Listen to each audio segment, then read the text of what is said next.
نوجوان 22-23 سال کا عرب کے کسی ریگستان کا رہنے والا، اپنی سماج کا، اپنے معاشرے کا، اپنی سینا کا سینا پتی، مگر اللہ سے سچی محبت کرنے والا، سچا خوف رکھنے والا، سفر پہ نکل پڑا۔ اب سفر ایسا تھا کہ جو کچھ اس کے پاس کھانے پینے کا آئٹم تھا ختم ہو گیا، مگر سفر ختم نہیں ہوا۔ بھوک کی شدت محسوس ہوئی نوجوان کو، جب اپنی پوٹلی، اپنی گٹھری کھولا تو کچھ کیا کرے، پانی بغل میں ہے، پیاس تو بجھ سکتی ہے لیکن بھوک کیسے مٹے؟ وہ نوجوان پریشان ہے۔ تھوڑی دور آگے چلتا ہے تو اسے کھجوروں کا نخلستان نظر آتا ہے، باغ۔ دل میں سوچا کہ چلو چند کھجوریں توڑ کے کھا لوں، بھوک مٹ جائے گی، سکون ملے گا، پھر سفر آگے جاری رکھیں گے۔ جیسے ہی اس نے اپنے ہاتھوں کو کھجور کی طرف بڑھایا، اس کا ہاتھ رک گیا۔ اندر سے آواز آئی، جب تو اس باغ کا مالک نہیں ہے تو کھجور کھا کیسے سکتا ہے؟ اور اگر کوئی نہیں ہے تو کیا اللہ نہیں دیکھ رہا؟ اس نے اپنے ہاتھوں کو روک لیا، سفر کرتا رہا۔ چلتے چلتے اس کی آنکھوں کے سامنے اندھیرا آنے لگا۔ بھوک کی شدت، 2 روز ہو گیا کچھ نہیں کھایا تھا، لڑکھڑا کے گر رہا تھا۔ رحمت خدا کو جوش آیا، جس راہ پہ چل رہا تھا، ایک روایت کے مطابق وہ ایک مری ہوئی چڑیا اسے ملی، لیکن تازہ مری تھی، مردار تھی۔ شریعت کا حکم ہے کہ حرمت علیکم المیتۃ والدم ولحم الخنزیر وما اہل لغیر اللہ بہ، مت کھاؤ، جو مردار ہے مت کھاؤ، حرام ہے۔ یہ فتویٰ ہے، کیا ہے؟ لیکن یہ بھی فتویٰ ہے کہ اگر جان بالکل لب پہ آ گئی ہے، کچھ کھاؤ گے نہیں تو مر جاؤ گے، تو شریعت کا حکم ہے کہ اتنا کھا سکتے ہیں جتنے سے بھوک مٹ جائے۔ یہ نہیں کہ پوری چڑیا ہضم کر لی بھون کے۔ ایسے ہی اگر پیاس کی شدت اتنی ہے کہ نہیں پیو گے تو جان نکل جائے گی، اور شراب کی بوتل رکھی ہے تو بس اتنا پی لو جتنے سے جان بچ جائے۔ یہ نہیں کہ پوری بوتل گٹاگٹ چڑھا جائے۔ یہ فتویٰ ہے، کیا ہے؟ زور سے بولو۔ لیکن اس نوجوان کے تقوی کو سلام۔ تقویٰ یہ ہے کہ مت کھا، جب آج تک نہیں کھایا تو مت کھا۔ اس نوجوان نے فتوے پہ نہیں، تقوی پہ عمل کیا، رخصت پہ نہیں، عزیمت پہ عمل کیا۔ کیوں؟ کیونکہ اللہ دیکھ رہا۔ ایمان یہ ہے کہ اللہ، بس یہ ایسی ادا تھی اس نوجوان کی کہ رحمت خدا بندی کو اس کی ادا پہ جو ہے جوش آ گیا، مسکرا اٹھی قدرت۔ اور اسی جس ندی کے کنارے وہ نوجوان چل رہا تھا، اسی ندی پر ایک لال لال تیرتا ہوا سیب، اب وہ سیب اتنا سرخ لال تھا کہ نوجوان نے جیسے ہی دیکھا تو دیکھتے ہی چہرے پہ لالی آ گئی۔ اٹھایا، نہ دیکھا آؤ نہ دیکھا تاؤ، سیب کو کھا لیا۔ جب سیب کو کھایا تو راحت ملی تو طاقت ملی تو دماغ کی بتی جلی۔ جب دماغ کی بتی جلی تو نوجوان ہکا بکا، یا اللہ یہ کیا یہ کس کا سیب میں نے کھا لیا؟ حالانکہ نقطہ اور لقیط کا مسئلہ علماء جانتے ہیں، اس کے لیے جائز تھا فتویٰ، لیکن تقویٰ کیا ہے؟ جب تو اس کا مالک نہیں تو تو نے کھایا کیسے؟ تو نے کھایا کیسے؟ وہ نوجوان بے چین بے قرار دائیں بائیں گردن گھما رہا ہے کہ کہیں اس کا مالک دکھ جائے، مگر نہیں دکھا۔ پھر من میں خیال آیا، ایک کام کرو، سفر پھر کریں گے، جس رخ سے سیب بہتا ہوا ہے چلو ادھر چلتے ہیں، شاید کوئی نشانی دکھ جائے۔ وہ نوجوان چلتا رہا، چلتے چلتے میلوں کا سفر طے کیا تو دیکھا کیا کہ ایک درخت، اسے ایک پیڑ نظر آیا سیب کا، جس کی ٹہنیاں جو ہیں وہ بالکل سطح آب سے ٹچ تھی، پانی سے۔ اس میں لال لال 4-5 سیب لٹکے تھے۔ نوجوان کے من میں فوراً خیال آیا، ہو نہ ہو یہ جو سیب میں نے ابھی کھایا ہے یہ اسی میں سے ٹوٹا ہوگا۔ صرف گمان تھا، یقین نہیں، صرف گمان۔ چلو اندر باغ میں چلتے ہیں، شاید اس کا باغبان دکھ جائے، اور اس سے پہلے کہ یہ سیب ہضم ہو کر خون کا قطرہ بن کر میری پوری باڈی میں سرکولیٹ کرے اور ایک قطرہ حرام میرے پورے خون کو گندہ ادا کر دے، چلو میں اس کے مالک کا پاؤں پکڑ کے معافی مانگ لیتا ہوں۔ نوجوان اندر آیا، زور زور سے بولا کوئی ہے کوئی ہے کوئی ہے۔ تھوڑی دیر کے بعد ایک بوڑھا شخص نہیں وہ ناتوا شیخ فانی ہاتھ میں ڈنڈا لیے آیا، کہاں بولو میں ہوں۔ کہا بابا آپ اس باغ کے مالک ہو؟ کہا میں ہی اس باغ کا مالک ہوں۔ کہا بابا مجھے معاف کر دو، مجھ سے بہت بڑی غلطی ہو گئی۔ کہا کیا ہوا؟ کہا میں نے آپ کے باغ کا سیب کھا لیا۔ شیخ نے کہا میرے باغ؟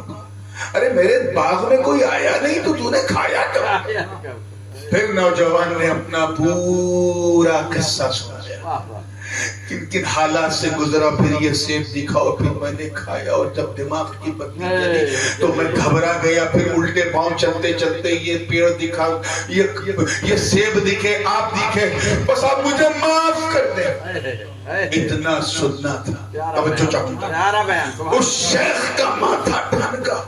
ہاں اس عمر میں اللہ کا اتنا ڈر،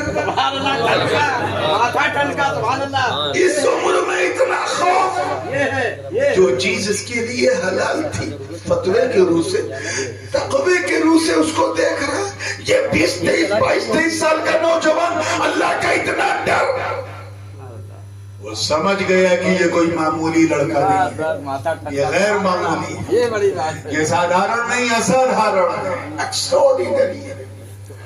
شیخ کے من میں ایک پلان آیا، کہا اچھا ٹھیک ہے بیٹا، ظلم تو نے کیا ہے نہیں جانتا، توجہ ادھر دیکھیں، گناہ تو تجھ سے بہت بڑا ہو گیا ہے، بہت بڑا، اتنی آسانی سے میں تجھے معاف نہیں کروں گا، میری ایک شرط ہے۔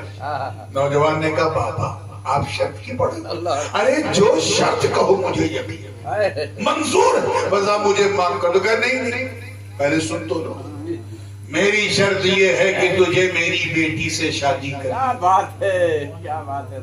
آج کل کا یہ نوجوان ہوتا فیس بک واٹس ایپ والا تو کہتا ہے بابا میں معافی مانگنے آیا ہوں، آپ کا داماد بننے نہیں آیا۔ مگر اس نوجوان کے تقوی کو سلام، اس نے کہا بابا وعدہ کرو کہ اگر میں آپ کی بیٹی سے شادی کر لوں تو آپ مجھے معاف کر دو گے؟ کہا بالکل کر دوں گا، لیکن میں سن تو لے پوری بات، ایسا نہ ہو کہ بعد میں تو یہ کہہ دے کہ بوڑھے نے دھوکہ دے دیا، یہ نہیں بتایا وہ نہیں بتایا۔ بات پوری سن لے، میری جس بیٹی سے تیری شادی وہ آنکھوں سے اندھی ہے، اچھا کان سے بہری ہے، منہ سے گونگی ہے، اچھا اور سن ہاتھوں سے لولی ہے، اور سن پاؤں سے لنگڑی ہے۔ آج کا یہ چھوکرا ہوتا، یہ آج کے لوڑے ہوتے تو کہتے ہیں بابا یہ ماڈل آپ نے میرے ہی لیے بچائی رکھا تھا، جو اندھی بھی ہو، بہری بھی ہو، گونگی بھی ہو، لولی بھی ہو، لنگڑی ہو، نفس تو ہر انسان کے پاس ہے۔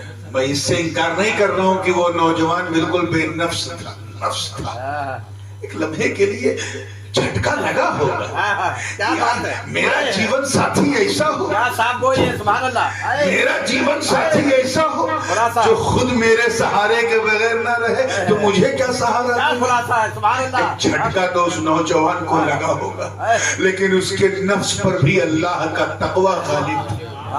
اس نوجوان نے کہا بابا وعدہ کرو کہ تم مجھے ابھی معاف کرو گے، رائٹ ناؤ تم مجھے معاف کر دو، میں تمہاری اندھی بہری گونگی لولی لنگڑی بیٹی سے شادی کو تیار۔ معمولی سی رسومات کے ساتھ شادی ہو گئی، شب زفاف ہے، شب عروس، سہاگ کی رات ہے۔ نوجوان کو بوڑھے نے رخصت کیا، کہا جا یہ تیرا کمرہ ہے، تیری بیوی تیرا انتظار کر رہی ہے۔ نوجوان جیسے ہی دروازے کے قریب پہنچا تو من میں خیال آیا کہ میری بیوی تو اندھی ہے، بہری ہے، گونگی ہے، لولی ہے، لنگڑی ہے، نہ سنے گی، نہ ہلے گی، نہ ڈولے گی، کچھ تو ہے نہیں، لیکن یار سلام کرنا تو حضور کی سنت ہے،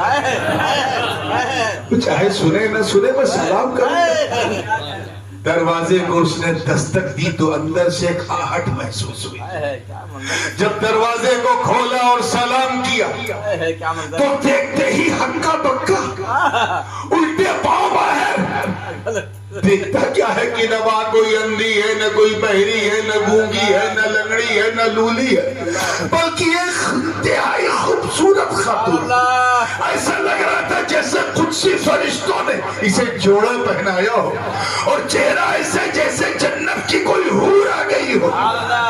اس نے بستر سے اتر کے اپنے خاوند کے سلام کا جواب دیا۔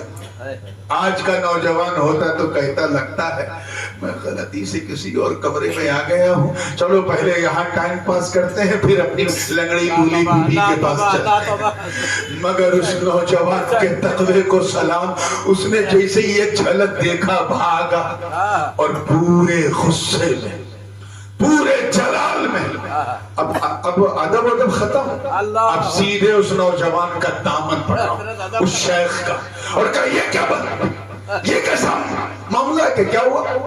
کہ ایک گناہ میں نے کیا تھا سیب کھا کر، اس کے بدلے میں اندھی بہری گونگی لنگڑی سے شادی ہوئی، اگر یہ دوسرا گناہ مجھ سے ہو جاتا تو میں تو اپنے آپ کو بھی معاف نہیں کر سکتا، آخر تیری مجھ سے دشمنی کیا ہے، مجھے اس کمرے میں لے چل۔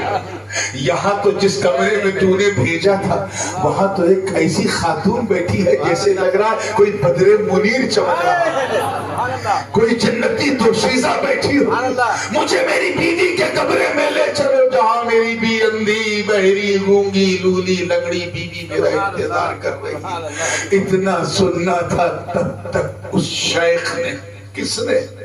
حضرت عبداللہ سومائی نے اس نوجوان کی پیٹھ تھپتھپائی۔ کس نوجوان کی؟ حضرت ابو صالح موسیٰ جنگی دوست الجیلانی کی، اور کہا بیٹا یہی تیری بیوی، یہ جسے دیکھ کے تو آیا ہے نا یہ حسن کا پیکر، یہی تیری بیوی ہے، یہی میری بیٹی ہے۔ میں نے اسے اندھی اس لیے کہا کیونکہ ساری زندگی اس نے حرام چیز دیکھی نہیں، میں نے اسے بہری اس لیے کہا کیونکہ پورے جیون اس نے حرام بات سنی نہیں، میں نے اسے گونگی اس لیے کہا کیونکہ سارا جیون یہ کبھی حرام بات بولی نہیں، میں نے اسے لولی اس لیے کہا کیونکہ ساری زندگی اس نے حرام چیز کو ٹچ بھی نہیں کیا، اور میں نے اسے لنگڑی اس لیے کہا کیونکہ زندگی بھر اس کا قدم کبھی حرام کی طرف بڑھا نہیں۔ جب میں نے تجھے دیکھا کہ ایک ناکردہ گناہ کی توبہ کے لیے، جب میں نے تیرا تقوی دیکھا، اللہ کا خوف دیکھا، تو میں سمجھ گیا کہ میری اس بے مثال بیٹی کے لیے تجھ سے بہتر داماد مجھے نہیں ملنے والا۔